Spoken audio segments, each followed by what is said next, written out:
the first SUVs in electric. It's actually been out, would you believe, 2 years already. It's the Jaguar I-Pace.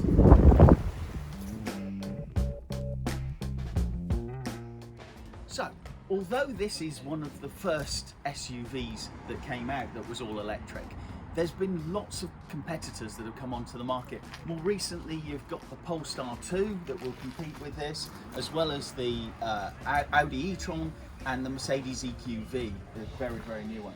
However, I think this one still stands up to the test of time.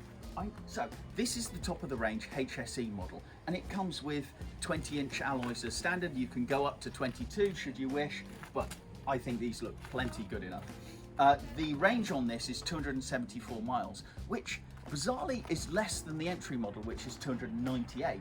The reason for that is this has a lot of electric gizmos on it, particularly like the heated and cooled seats. So you've got air-conditioned seats on this. And when we look inside, you'll see the styling is very, very good. And actually, if you look at the styling, it's wonderful outside too. So this has lots of vents and holes here, and it has a really low coefficient of drag. And actually, it's really interesting here. If you actually look under here, actually the air goes up here and through this vent here. And it's not just that it does that, it actually looks quite cool what it's doing. So the key on the Jaguar actually saves your settings. So actually, as you get into the car, it knows who you are and it'll be able to set everything up for you. But I like this. So it's got really nice handles that actually go flush with the car when you close. Similar to the Tesla Model S, but clearly this is a lot cheaper than the Model S. So let's have a look inside.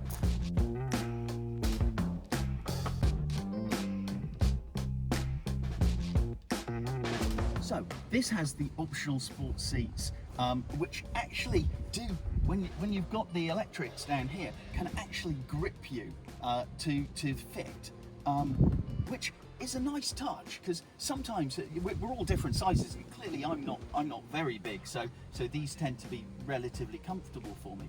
But if you're slightly bigger, actually, adjusting that is a really nice touch. There's lots of really nice storage in this car. So you've got a piece under here where you can fit your phone, and actually under here it's cavernous. It's actually really big. You've got your 12 volts there, and also some USB ports. And what's really nice about this is if I pull that up, and that can go in there. You've got your cup holders. So if you're not using your cup holders, that's really a nice way of keeping that covered up. But look at this. Someone here must have known that the pandemic was coming, because look at that. Look how nicely that fits in there. And there's always, when you've had a car several years, you know what it's like? Suddenly you realize that you've got a change tray that you never knew about. Well, this is no different.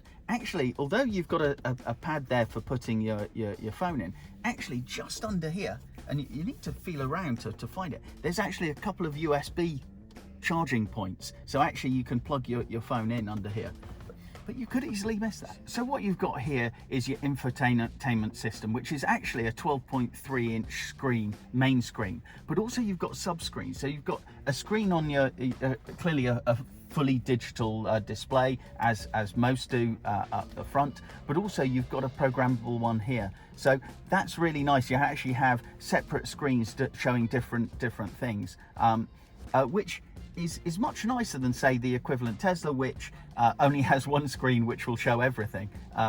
So when someone's trying to do your entertainment, you can't see where you're driving in terms of your sat-nav. But another really nice touch in here, if I go through here and the cameras.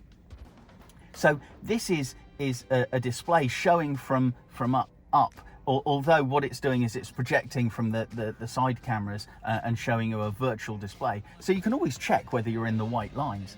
But also what you can do is you can pick specific cameras and see a specific part, just if you want to double check. I really like that. That's a nice touch. Okay, so this is effectively your gear stick here. So we've got drive, neutral and reverse, which are quite handy buttons. I really like them here. And over here, just still within reach, you've got the driving modes, which can give you your dynamic, which is your sports mode, or your flick between your eco modes. And I believe there's 3 modes in this car, so but we'll see when we start going what the difference is between them. And then you've got things like your ESP, which you can turn off if you really want to have a bit of fun.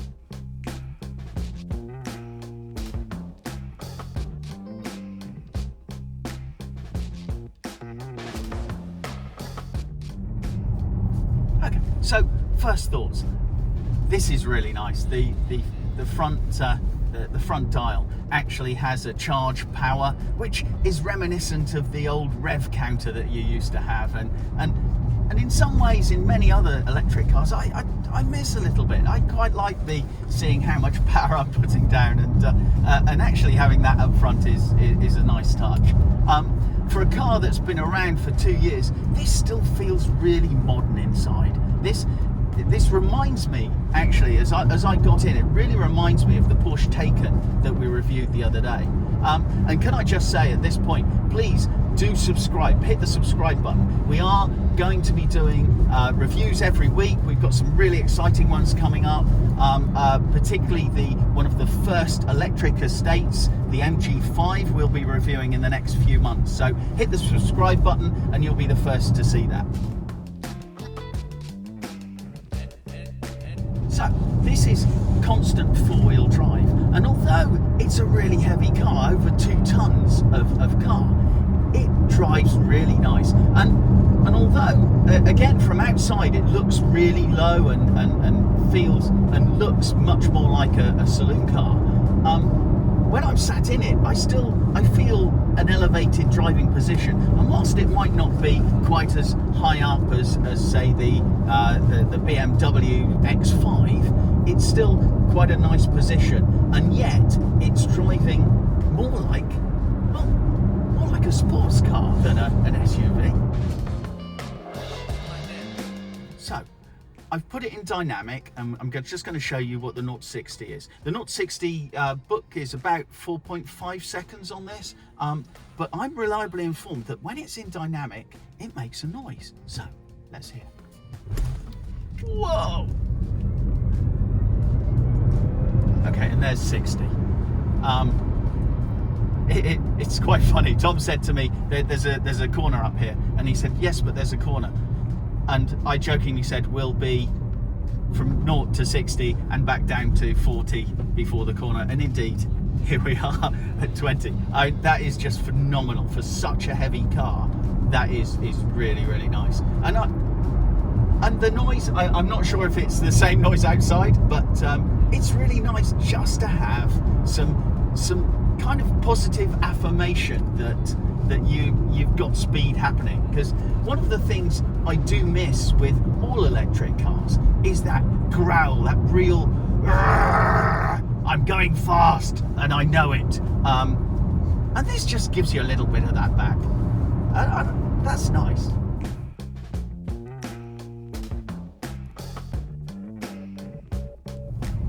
Okay, so maybe one downside to this car is I can't see an awful lot out the back. I mean, you do have the reversing cameras, so when you're manoeuvring it'll be fine, but in terms of actually being able to see anything at the back, there's quite a because of the sloping roof, there's quite a small window, and the pillars at the back are quite big.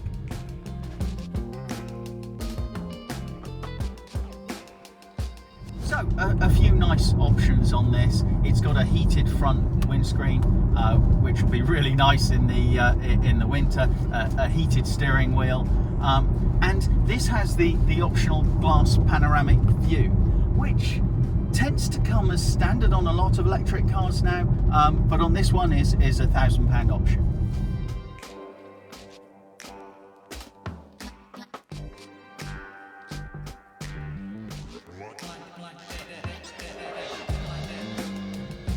So I want to show you something really cool on this car, but it's way too light. So okay, so the Tesla might have its karaoke, the Porsche might have its noise pretending to be engine noise, but the Jaguar's not without its own toys. Let's have a look at this. How's that? The one thing Jaguars are not going to have is muddy feet when they step into their car at night. Okay, so if you're having an SUV, you're buying it for practicality. You might have 2 or 3 dogs or 2 or 3 kids or both. So you'll want lots of space. And that's one thing the Jaguar has in spades. You've got lots of space here. It's a little low maybe, but this rather big parcel shelf will come off and give you space enough for the dogs. There's a small load bit there that actually is for the charger. That one is actually the mains charger, and a really nice electrically operated boot as well. And if we come with me, Tom, let's to the front. You've got what the Americans call a frunk. Now, I was thinking about this morning and thinking, actually, should it be a frunk in the UK? Because actually we don't call a trunk, and it's a front trunk. So I've decided that I'm going to call it, well, we call the boot, and it's a front boot. So I'm going to open the fruit, at least if I can.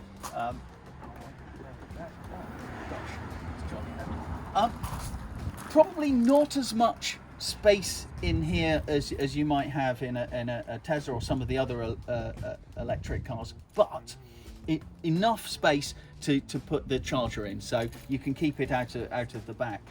So plenty enough there, and particularly in the back as well. And actually, unlike some of the electric cars, like Tesla, for example, that feels really solid.